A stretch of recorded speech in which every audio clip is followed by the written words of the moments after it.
وَالَّذِينَ يَقُولُونَ رَبَّنَا اصْرِفْ عَنَّا عَذَابَ جَهَنَّمَ. It's so beautiful, this category. There's a group of people Allah loves because the only thing, they just ask Allah, Ya Allah, I don't want to see Jahannam. I don't want to take me away from Jahannam. I don't want to be turned away from it. إِنَّ عَذَابَهَا كَانَ غَرَامًا إِنَّهَا سَاءَتْ مُسْتَقَرًّا وَمُقَامًا. Its penalty is very heavy. It's a huge penalty. I can't bear it. I can't even think about Jahannam. It is a terrible place to be for a little while or for a long time. I have to explain this part to all of you. It is a terrible place to be, mustaqarran, for a little while, wa muqaman, long term. Now, there are some people, like I'm sure you've seen this on YouTube if you follow my videos. There was a young girl in Florida at a youth program. She asked me a question. She wrote it down. She said, I do a lot of haram things.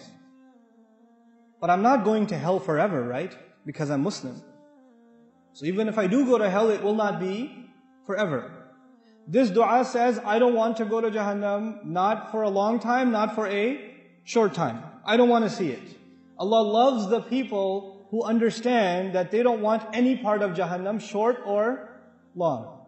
There are some Muslims who say, of course I don't want to go to Jahannam forever, but I don't know, one weekend, maybe we could do that much haram. You know, this is from the Jews, أَيَّامًا مَعْدُودَاتٍ. They said a few days, we can handle it. I mean, come on. You know, after that is the Jannah, man. It's okay. So then you party here, you pay one weekend price, and then you go back to Jannah. What's the big deal? Allah says, those are not Ibadur Rahman. Ibadur Rahman are the people, the special people to Allah are the people who say, Ya Allah, I don't want to see Jahannam, not for a day, not for 2 days, not for a minute, not for a second, and not permanently. I don't want anything to do with Jahannam. There is an ayah in Surah Al-Anbiya. There's one ayah in Surah Al-Anbiya that describes the least punishment in Jahannam. Jahannam is described in so many places in the Quran, but the least, the easy punishment of Jahannam is described in Surah Al-Anbiya. How easy is it? The person described has not tasted the fire. They have only tasted a breeze. You know, when you have a fire, it has a hot wind. The hot wind is called lafha, with a lam. But the ayah doesn't use lafha. It says, وَلَئِن مَسَّتْهُمْ نَفْحَ, with a noon. With a noon, it actually means a cool breeze, not a hot breeze. And nafha is used when, when you close the door and some hot air comes in, as you're closing the door, that the air that comes in or goes out, that's called nafha. Allah says those people will taste a nafha, air. Not even inside Jahannam, where? Outside. They haven't even gone in yet. And they didn't taste fire, they didn't taste lava, they didn't eat anything. They're just exposed to air. And it touched them barely. Massatum, it barely touched them. You know, sometimes you're boiling or frying things and something comes out and it touches you just a little bit. But that's not air. That's liquid. Allah doesn't say air, liquid will touch you. What does He say? Air will touch you and it will barely touch you for a split second. Split second it will touch you. That's it.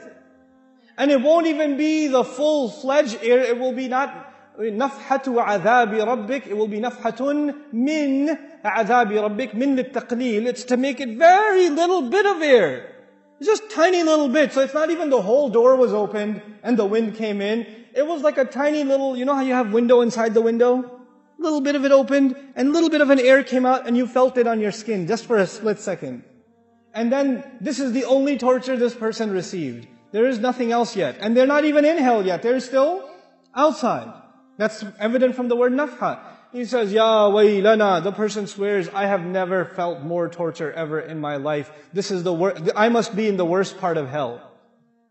Wayl, the Rasul ﷺ describes wayl as the worst part of hellfire, so scary that hell itself is afraid of it. Jahannam is afraid of wayl. And this guy says, I must be in wayl. Ya waylana. He's not even inside yet. The Muslim understands, the believer, the student of Quran understands, إِنَّهَا سَاءَتْ مُسْتَقَرًّا وَمُقَامًا. I cannot be there for a little while and a long time. I know. I should not have the mentality of Bani Israel who said, لَن تَمَسَّنَا النَّارِ إِلَّا أَيَّامًا مَعْدُودَاتٍ. Just a few days, we can handle it. You know, I've had long, hard, hot road trips outside with no air conditioning. I'm tough. No. إِنَّهَا سَاءَتْ مُسْتَقَرًّا وَمُقَامًا. This is a category by itself. These people are special to Allah. The only thing they ask Allah is, Ya Allah, I don't want Jahannam. I don't want Jahannam. Never, at all. That dua itself qualifies you to be special to Allah. Subhanallah. What a mercy from Allah. قل يا عبادي الذين أسرفوا على أنفسهم لا تقنطوا من رحمة الله. قل يا عبادي الذين أسرفوا على أنفسهم لا تقنطوا من رحمة الله. لا تقنطوا من رحمة الله. إن الله يغفر الذنوب جميعا. إن الله يغفر الذنوب جميعا. لا تقنطوا من رحمة الله. لا تقنطوا من رحمة الله. إن الله يغفر الذنوب. إن الله يغفر الذنوب.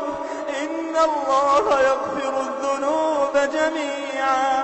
إنه هو الغفور الرحيم.